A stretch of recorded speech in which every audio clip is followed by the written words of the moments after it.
Entonces, la melodía del juego dejó de sonar, y se hizo de noche de repente. Nunca había visto algo parecido, ni en Rubí y Zafiro, donde ni siquiera se hace de noche, ni en ninguna otra edición con la que hubiera jugado antes. Antes de que pudiera siquiera dar el primer paso, uno de los personajes que andaban por la calle se acercó a mí. Esta vez era un hombre, e iba vestido completamente de negro.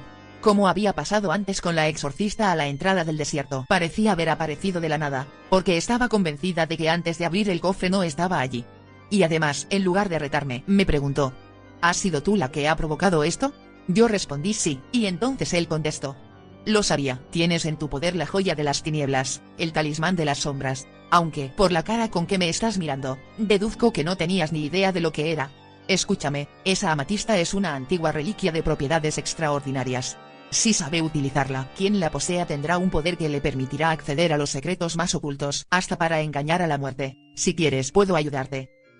Entonces me acordé de lo que me había dicho la exorcista a la entrada del desierto, y empecé a desconfiar. La situación me resultaba cada vez más familiar, y estaba empezando a tomar un cariz que no me gustaba absolutamente nada. Así que le respondí no, y entonces él me dijo: sigue adelante, Faustina, y serás en la tierra como Júpiter en el cielo, señora y dominadora de los elementos. Aquellas palabras me hicieron desconfiar todavía más, porque recordé de pronto dónde había leído aquellos diálogos. Eran las palabras del ángel malo de Fausto, el personaje que vendía su alma al diablo a cambio de poder y conocimientos para incitarlo a dedicarse al estudio de la magia negra. Soy una persona bastante religiosa, y considero que hay cosas con las que no se debe jugar, así que volví a responder no. Entonces el hombre de negro dijo: demasiado tarde. Y desapareció con un flash. Apagué la consola y volví a encenderla, esperando que, al no haber guardado la partida, los últimos minutos de juego se habrían borrado. Pero no funcionó. Estaba en el mismo lugar donde había guardado la partida antes de comer, pero seguía siendo de noche, y ahora en mi mochila, en lugar de tener el cofre misterioso, tenía una amatista. La nota explicativa decía: nunca vayas con ella al desierto. Así que aquella cosa venía del desierto. Sin embargo, yo había pasado antes por allí y no había visto nada, aparte de la torre espejismo intacta a la que aún no había entrado, esperando pacientemente a que fuera a buscar los fósiles. ¿Era posible que aquella gema tuviera algo que ver con aquella torre? Mientras pensaba en qué podía hacer a continuación, decidí volver a recorrerme todo el mapa, a ver si encontraba nuevos personajes que pudieran darme información sobre la amatista, pero no encontré ninguno. Lo que sí había cambiado era la disposición y los diálogos de los personajes, que se habían vuelto mucho más oscuros. En el gimnasio de Ciudad Petalia, mi padre no me reconocía, y en Villa Raíz, mi madre decía que mi padre había desaparecido misteriosamente hacía varios años. El Team Magma y el Team Aqua seguían en activo. Ciudad Alborada había sido incendiada. Mi rival había sido encontrado muerto entre las ruinas cubiertas de lava y ceniza de Pueblo Pardal. La gran mayoría de los personajes estaban amontonados en las tiendas y centros Pokémon y decían que se avecinaba una gran calamidad. Los líderes de gimnasio hacían comentarios sobre cómo guarecerse de inundaciones y terremotos y explicaban que estaban acondicionando el gimnasio para acoger a los habitantes de su ciudad en caso de emergencia. Las rutas estaban plagadas de ghost y Pokémon de tipo fantasma a los que no podía evitar porque los repelentes parecían no funcionar con ellos. El Monte Pírico estaba lleno de exorcistas que trataban de resolver el misterio de la desaparición del matrimonio de ancianos que guardaba el santuario. Todas las tumbas estaban destruidas, con las lápidas rotas y resquebrajadas, como si todos los Pokémon que había enterrados allí se hubieran escapado. En el altar de la cima me encontré a Fátima, que me dijo: las puertas del Hades se han abierto, esto es el fin del mundo. Fue entonces cuando comprendí lo que estaba ocurriendo en realidad. Aquel hack era mucho más complejo de lo que mi amigo o yo hubiéramos podido imaginar. Si se jugaba la partida de forma normal y corriente, sin comprarle a Curro el cofre misterioso, era imposible apreciar la diferencia. Pero en cuanto el jugador conseguía el cofre misterioso y lo abría, la historia cambiaba por completo. Yo intentaba recordarme a mí misma que todo aquello era solo un videojuego, pero cada vez me costaba más, porque se estaba convirtiendo en una auténtica pesadilla.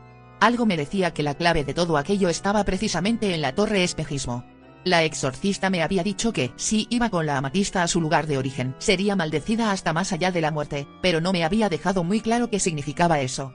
Estaba empezando a picarme la curiosidad de nuevo, pero esta vez tenía el acicate de la situación desastrosa en la que se había quedado Joen por mi culpa. Yo solo quería averiguar cómo volver a la partida normal y deshacerme para siempre de aquella condenada amatista, y la única manera de conseguirlo era ir al desierto. Finalmente, me encaminé de nuevo hacia la torre espejismo. La eterna tormenta de arena que azotaba el desierto se había detenido, y la torre parecía de plata. Antes de que pudiera darme cuenta ya estaba dentro, pedaleando por el suelo quebradizo. En el último piso me esperaba la siguiente sorpresa desagradable. El pedestal de los fósiles estaba vacío. No obstante, no me parecía creíble que se hubiera instalado una torre en pleno desierto solo para dejarla vacía, así que me subí al pedestal a ver si pasaba algo. Entonces me apareció un cuadro de diálogo que decía: ¿quieres usar amatista? Y yo respondí sí. Se oyó una especie de trueno y la torre empezó a derrumbarse, pero en lugar de suceder lo que debía de haber sucedido con los fósiles, no aparecí en el desierto junto a la torre que se derrumbaba, sino que se abrió a mis pies una especie de pozo en el cual caí. La pantalla se oscureció por completo durante varios minutos, y justo cuando empezaba a creer que el juego se había estropeado, el icono de mi personaje apareció en medio de la nada. El fondo seguía completamente negro, pero podía mover a mi personaje. Era como si estuviera en una sala con el suelo completamente liso y negro, con paredes gigantescas, una sala en la que podría pasar días y días dando vueltas sin lograr encontrar una salida. El único truco que se me ocurría para evitar eso fue caminar sin parar en línea recta hasta chocar con una pared que pudiera seguir, y, por sorprendente que pueda parecer, funcionó. No tardé mucho en chocar contra algo, y caminando a lo largo del obstáculo invisible, acabé llegando a una entrada muy parecida a la de una cueva. La habitación que había al otro lado era una especie de capilla de piedra gris, con columnas y paredes lisas, que se perdía en la oscuridad. Justo frente al umbral de las sombras estaban Raikou, Entei y Suicune, quietos y silenciosos, como si montaran guardia. Intenté hablar con ellos, pero no dijeron nada ni me atacaron. Simplemente aparecía un cuadro de diálogo que decía: Raikou, Entei y Suicune te observan atentamente, tal vez sea mejor retroceder.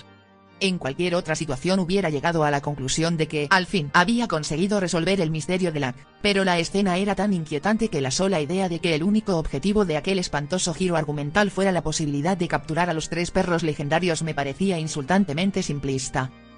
Entonces empezaron a oírse unos golpes tan terribles que sacudían la pantalla entera, como si una criatura gigantesca se estuviera acercando a mí, y aparecieron unos gigantescos ojos rojos flotando en la oscuridad. Entonces apareció un cuadro de diálogo en el que me decía, con letras mayúsculas: ¿cómo osas venir aquí, mortal? El cofre había sido ocultado a conciencia para evitar que cayese en manos humanas, porque es bien sabido que la malsana curiosidad de vuestra raza ha sido vuestra perdición desde el inicio de los tiempos. Se te advirtió que no debías abrirlo bajo ningún concepto, y se te dijeron cuáles eran las consecuencias que acarrearían ese acto, pero tú no has hecho caso de los múltiples mensajes que se te han enviado. ¿Sabes siquiera lo que has hecho? La reliquia que tienes en tu poder es la llave de los infiernos. Tú has abierto la puerta que nunca debe abrirse y los espíritus han invadido el mundo mortal que se encamina hacia su fin prematuro por tu culpa. No puedo explicar bien la sensación que sentí al leer aquellas palabras. Casi podía oír la voz de aquella criatura, una voz grave y profunda, fulminante como un relámpago. De pronto tuve la impresión de que, en realidad, no estaba hablando con Faustina, sino conmigo, con la jugadora, la chica que, en aquellos momentos, estaba sentada en el sofá de su casa, con una Game Boy en la mano y completamente aterrorizada. Has transgredido los límites que se te impusieron para la seguridad de tu vida, tu cordura y tu alma, y ahora debes pagar el precio. En tus ansias por conocer aquello que era mejor para ti ignorar, has llegado a la antesala del mundo de los muertos, y una vez que se ha traspasado la puerta que tú has traspasado y se ha visto lo que tú has visto, no se puede volver atrás. Tu cuerpo mortal será alimento para mis 3 guardianes, y tu alma tendrá que cruzar el abismo y ser juzgada por sus pecados o vagar por siempre como un espectro por el mundo de los vivos. Aterrorizada, apagué la Game Boy y volví a encenderla varias veces, pero no servía de nada. Pensé incluso en iniciar una partida nueva y borrar esa. Ya no me importaba en absoluto poder demostrarle al dependiente de la tienda de videojuegos que el juego estaba trucado. Ya no quería poder quedarme con el juego. Pero no se me permitía esa opción. Lo único que podía era cargar una y otra vez aquella partida odiosa, y siempre aparecía en aquella sala, delante de los 3 perros legendarios, que me observaban atentamente. La única salida que me quedaba parecía ser hacer caso al hombre de negro, reclamar el talismán de las sombras y vender definitivamente mi alma. No necesitaba preguntarme cómo rayos había acabado en una situación tan desesperada, porque la respuesta me asaltaba de una forma tan contundente como si aquel ser me la diera con su voz de trueno. Todo aquello había sucedido porque yo había querido saber más de lo que debía. Sin embargo, mientras Faustina continuase con vida, tendría una oportunidad de escapar de allí. Y además, yo no tenía interés en poseer aquellos poderes, porque, aunque me tentasen, el precio era demasiado alto como para valer la pena. Recordé una vez más las palabras de la exorcista. La gema solo busca regresar a su lugar de origen. Entonces, sin pensármelo ni un segundo, entré en mi inventario y comprobé las posibilidades que me ofrecía la amatista, que eran usar y entregar, una opción que no había visto antes para ningún objeto. Seleccioné esa última, y el icono de Faustina se acercó al umbral de las sombras y depositó un objeto violáceo a los pies de los perros legendarios. Pasaron unos segundos de silencio mortal.